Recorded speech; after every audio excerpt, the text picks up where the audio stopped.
वक्त मुसलसल बहता रहता है और अपने पीछे शब्दों के सिर्फ निशान छोड़ जाता है। शायरी, कविताएं और कहानियाँ हमारे लिए इस तेज़ भागते वक्त को समझने का एकमात्र जरिया हैं।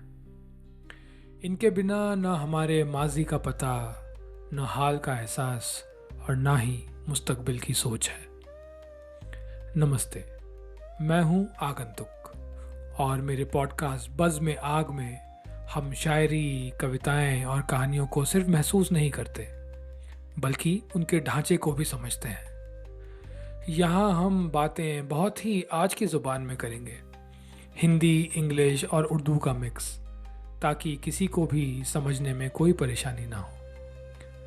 तो अगर आप भी मेरी तरह उन लोगों में से हैं जो कलात्मक अंदाज में कहे या लिखे गए शब्दों से मुतासिर होते हैं, तो ये पॉडकास्ट आप ही के लिए है।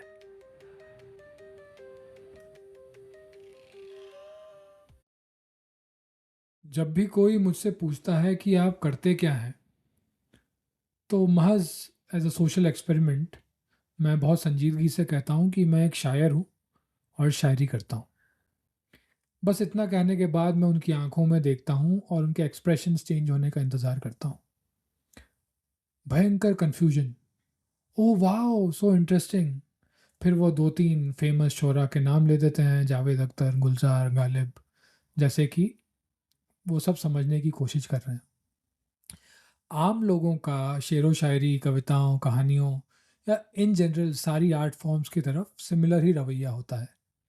हैरत और हिकारत की मिली जुली एक चटनी, वैसा ही जैसा हैरी पॉटर में मगल्स का विजर्ड्स की तरफ होता था। अधिकतर लोग शेरो शायरी को, कविताओं को, गानों को, संगीत को महज एक शगल समझते हैं। शराबियों का शौक है, नुक्कड़ पे खड़े दिलफेक आशिकों की तुकबंदी है, या फिर एक एकेडमिक परसूट जो कोई अगर बेचारा लिटरेचर में मेजर कर रहा है तो उसके सिलेबस का पार्ट। लेकिन ये जो परसेप्शन है ये सच्चाई से उतना ही दूर है जितना कि सूरज धरती से। और बज़ में आग का आज का एपिसोड इसी बारे में है। मैं ये ही डिस्कस करना चाहता हूँ, ये ही कन्वे करना चाहता हूँ कि शायरी, कविता और शब्दों का क्या इम्कान रहा है ह्यूमन रेस में। मानव इतिहास में इन्होंने कितनी महत्वपूर्ण भूमिकाएं पहले भी निभाई हैं और हमेशा निभाते रहेंगे। आज के पॉडकास्ट की स्टार्टिंग हम करते हैं सबसे पुराने ग्रंथ से, ऋग्वेद से। इसकी एग्जैक्ट डेट कोई नहीं जानता, सब लोग सिर्फ अटकलें लगाते हैं।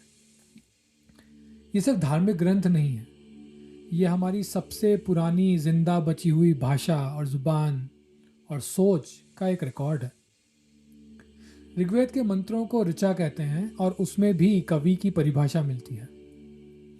कहते हैं कि कवि ही क्रांत दर्शनो भवती कवतेरवा, मतलब कवि वो होता है जो भविष्य में देख सकता है, बेसिकली जो इंसाइटफुल होता है, जिसमें साइट होती है, और ना सिर्फ साइट होती है, वो उसे बता भी सकता है, उसे डिस्क्राइब भी कर सकता है, उसे कन्वे कर सकता है। रामायण महर्षि वाल्मीकि का ये खूबसूरत महाकाव्य, यह अनुष्टुप छंद में लिखा गया, जिनको गाया जा सकता था। अब रामायण कितनी पॉपुलर है इस पर बात करने की तो कोई ज़रूरत कभी रही नहीं, लेकिन बस इतना कह सकते हैं कि आज भी लोग उन्हीं कहानियों को रिसाइकल करके एपिसोड्स और मूवीज़ बना रहे हैं और अपने घर बखूबी चला रहे हैं। खैर, शुरुआत में पहले ही कांड में जब वाल्मीकि नारद मुनि से पूछते हैं कि ऐसा कौन है इस धरती में जिसमें वो सारी क्वालिटीज़ हैं जो एक इंसान को स्पेशल बनाती हैं, तो नारद मुनि कहते हैं कि इक्ष्वाकु वंश प्रभवो रामो नाम जनेश्रुतः नियतात्मा महावीर्यो द्युतिमान धृतिमान वशी। फिर आया महाभारत, एक बहुत ही कॉम्प्लिकेटेड महाकाव्य जिसमें इंसानी फितरत बहुत ही बखूबी दिखाई गई। ये सिर्फ भीष्म, अर्जुन, धृतराष्ट्र, द्रोणाचार्य वगैरह की कहानी नहीं थी, बल्कि इंसान के जीवन की कहानी थी।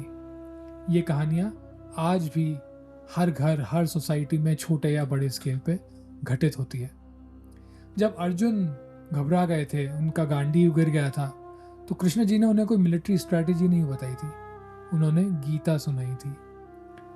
तेज क्षमा धृतिः शोचम द्रोहो नातिमानिता भवन्ति संपदम देवीम भीजातस्य भारत। मेरा ये श्लोक उच्चारित करने के पीछे बस यही मकसद है कि आप समझिए कि इनमें कितनी ज़्यादा लिरिकल एबिलिटी है। इनको गाया जा सकता है, इन पर रैप करा जा सकता है, इन पर नज़्में बनाई जा सकती हैं, और इसी कारण से ये एक इंसान से दूसरे तक पहुंचते पहुंचते इतने हज़ारों साल बाद आज भी जिंदा है।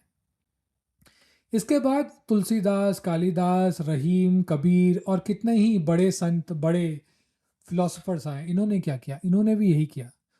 जो मानवता की गूढ़ बातें होती हैं, जो पॉलिसीज होती हैं, उसको समझाने के लिए उन्होंने कोई बड़ी बड़ी कहानियाँ, बड़े बड़े सेंटेंसेस नहीं लिखे, बल्कि कविताएं लिखी, कीर्तन लिखे, चौपाइयाँ, दोहे, जिससे वो साल दर साल, सदियों दर सदियों चलते रहे। धीरे धीरे हवा बदली। पहले मुगल आए, उस वक्त भी राज कवियों ने शौर्य गीत लिखे। छत्रपति शिवाजी और महाराणा प्रताप पर लिखी गई कविताएं आज भी रोंगटे खड़ी कर देती हैं। फिर ईस्ट इंडिया कंपनी आई। भारत तब तक एक कमजोर देश हो चुका था, लुटा हुआ, बटा हुआ। लोगों की बुझती आग को जलाने के लिए बंकिम चंद्र चैटर्जी का वंदे मातरम आया। सुजलाम सुफलाम मलयज शीतलाम सस्य श्यामलाम मातरम वंदे मातरम।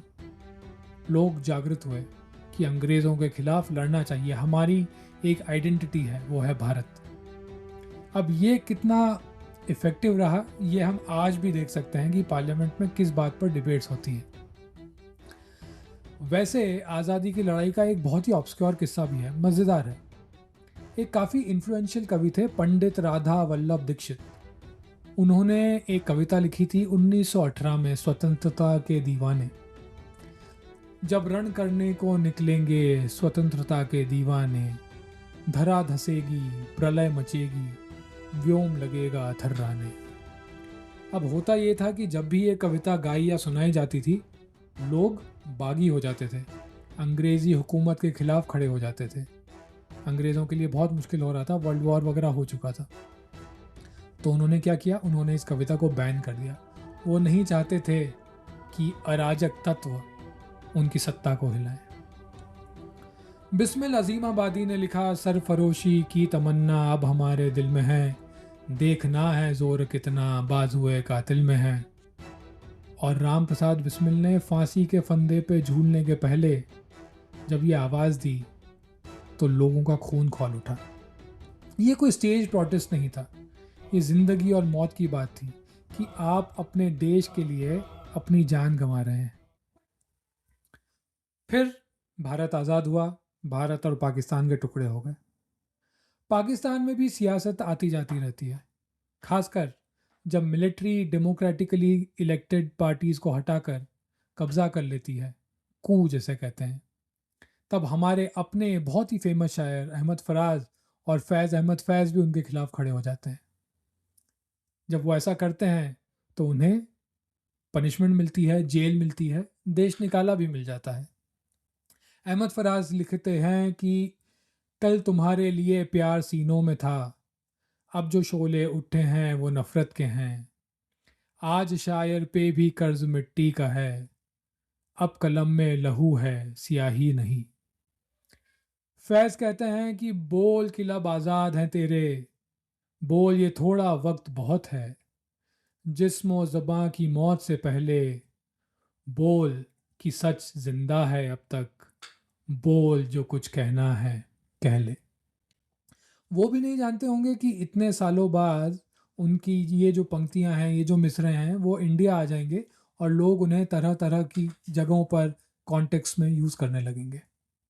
सिर्फ इंडिया में ही नहीं, साउथ अफ्रीका में नेल्सन मंडेला को जेल में ज़िंदा रखने वाली जो कविता थी विलियम हेनली की, I am the master of my fate, I am the captain of my soul.